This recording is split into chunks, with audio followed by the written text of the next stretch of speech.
Bonjour et bienvenue à tous. Aujourd'hui avec mon invité, il sera question de la situation des droits de l'homme au Niger. Pour en parler, j'ai le plaisir de recevoir le secrétaire général de la Commission nationale des droits de l'homme du Niger, Alishina Amadou Kourgueni. Bonjour et bienvenue. Bonjour madame. Alors tout d'abord, aujourd'hui, on le sait, on le suit depuis quelque temps. Le pays vit des temps difficiles où le simple droit à la vie est souvent bafoué, tantôt par la menace terroriste, tantôt par différentes formes d'oppression. Comment, à votre niveau, vous assurez leurs droits aux citoyens dans un contexte de lutte antiterroriste? Merci madame, shukran, comme on dit en arabe, de m'avoir invité sur le plateau. Il faut dire d'entrée de jeu, c'est que le Niger a connu la menace terroriste véritablement à partir de 2015, avec les premières attaques qu'il y a eu dans la région extrême sud-est, dans le lit du lac Tchad, à travers notamment la région de Difa, plus précisément la ville de Difa et de Bosso. Plus précisément, c'était en janvier-février 2015. C'était là le point de départ, parce qu'avant, on ne connaissait pas ça. Alors, lorsque cette situation s'est présentée, il faut saluer les efforts qui ont été fournis par le gouvernement et surtout en matière militaire, parce qu'il faut voir le Niger, quand vous regardez géographiquement, il est situé entre trois foyers de tension. D'abord, au nord, vous avez la Libye, avec la situation actuelle, depuis les frappes qu'il y a eu de l'OTAN, ça a déstabilisé la zone. Vous avez aussi à l'ouest, au nord-ouest du Niger, le Mali, avec tout ce que vous avez comme groupe terroriste, AQMI, Ansardine, Moujao, et etc., etc. Et vous avez au sud-est, comme j'ai dit tout à l'heure, Boko Haram.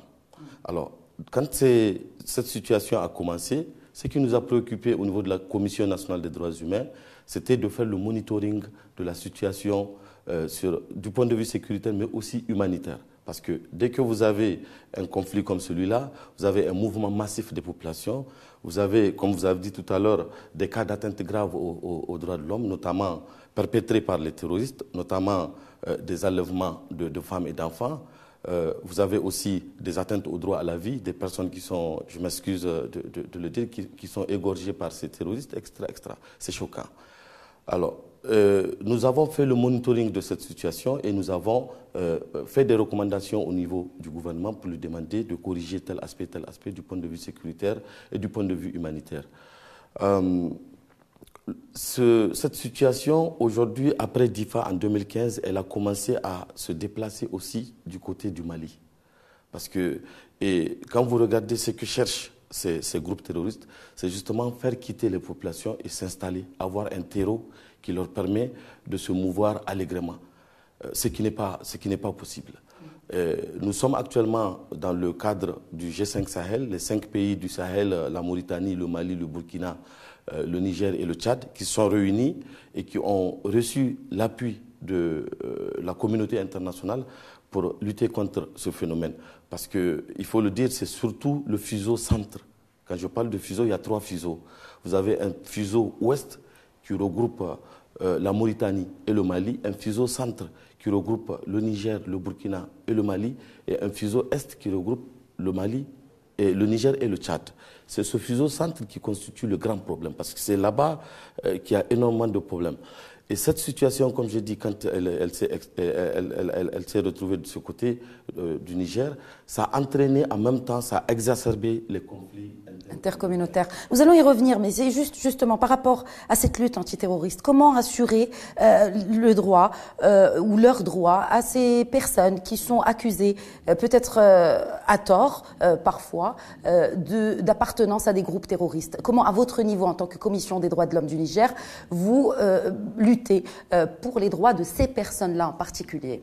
C'est une très bonne question que vous me posez, madame, parce que lorsque cette situation a débuté en 2015, nous nous sommes retrouvés avec environ 1400 détenus préventifs liés aux entreprises terroristes.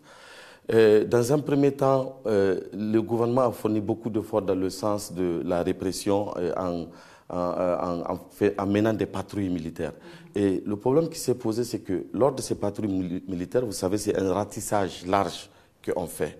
Et dans ce ratissage large, bien évidemment, vous allez vous retrouver avec souvent des personnes qui sont innocentes, d'autres qui ont les mains tachées de sang, mais dont on n'a pas pu prendre le soin, parce que le côté technique n'a pas été privilégié, d'établir la matérialité des preuves qui sont contre eux.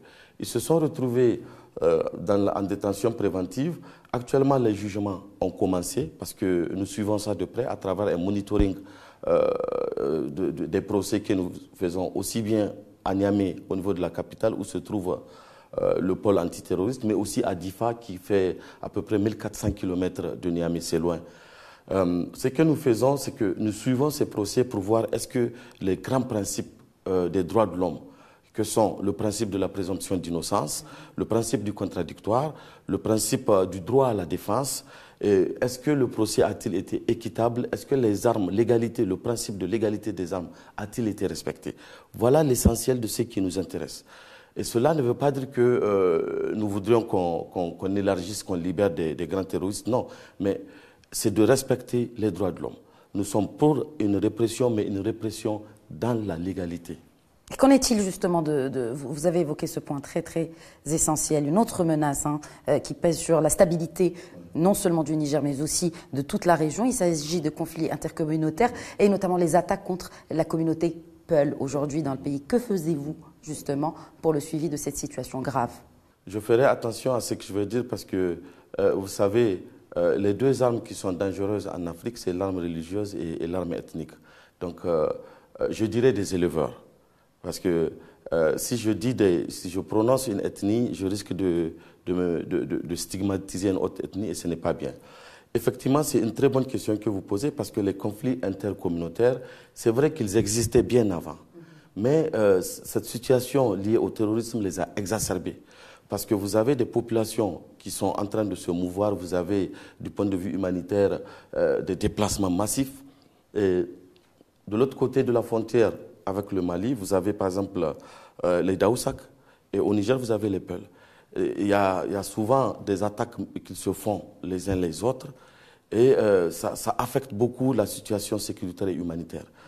Nous avons fait le monitoring de cette situation. Actuellement, le dossier est en traitement.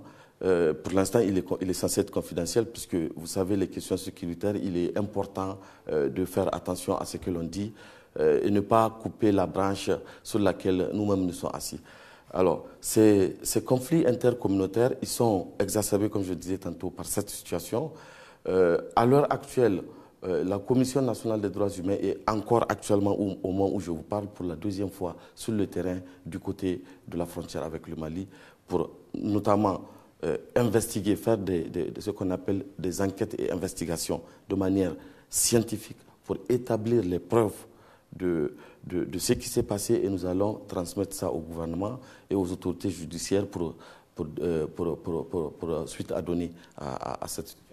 Alors, il y a la situation, vous le dites, de déplacement massif des populations. Cela nous mène vers cette question de migration. Et il est clair qu'aujourd'hui, le Niger, un peu comme le Maroc, remarquez, est non seulement un pays de transit des migrants, et notamment qui passent vers la Libye, mais aussi un pays pourvoyeur de migrants. Quelle est la situation aujourd'hui sur le terrain, de votre perspective, et comment, en tant que commission des droits de l'homme, gérez-vous ces situations? Okay, merci beaucoup pour cette question. Vous m'offrez l'opportunité d'abord de féliciter le Conseil national des droits de l'homme du Maroc, qui a fait un travail exceptionnel sur la question migratoire, parce que j'ai lu l'étude et je suis vraiment fier de cette INDH pour le travail qu'elle a fait sur le terrain en ce qui concerne la situation migratoire. Chapeau à la CNDH du Maroc. Pour revenir au cas du Niger, sur la question migratoire, comme vous l'avez si bien dit, le Niger c'est un pays de transit, un pays de destination, mais aussi un pays pourvoyeur de migrants. Regardez un peu la position géographique et stratégique du Niger. C'est qu'il est aux confins du désert du Sahara, ou plus précisément pour ceux qui nous concernent, c'est le désert du Ténéré. Il est situé entre la Libye, l'Algérie, le Tchad, le Mali, le Burkina, etc. Donc vous avez un mouvement massif des populations qui quittent le sud, d'ailleurs même jusqu'en Afrique centrale, je peux vous dire, parce que nous avons, dans le travail que nous avons fait, nous avons déjà identifié je peux vous dire, des Camerounais, et des gens de RD Congo, pour dire donc, regardez un peu comment ils remontent jusqu'au Niger. C'est des milliers et des milliers de personnes qui traversent cette frontière. Il est vrai que maintenant c'est à la baisse. C'est lié aux efforts institutionnels et juridiques que le Niger a pris. Il a pris un certain nombre de mesures, notamment des textes de loi sur le trafic des migrants et la traite des êtres humains dont vous m'avez parlé. Et je vous dirais pour l'occasion que moi-même, ici présent, je suis membre de la Commission nationale de lutte contre la traite des personnes au nom de la Commission nationale des droits humains. Merci à tous de nous avoir suivis. Très bonne suite des programmes sur Médien TV, Médien TV Afrique.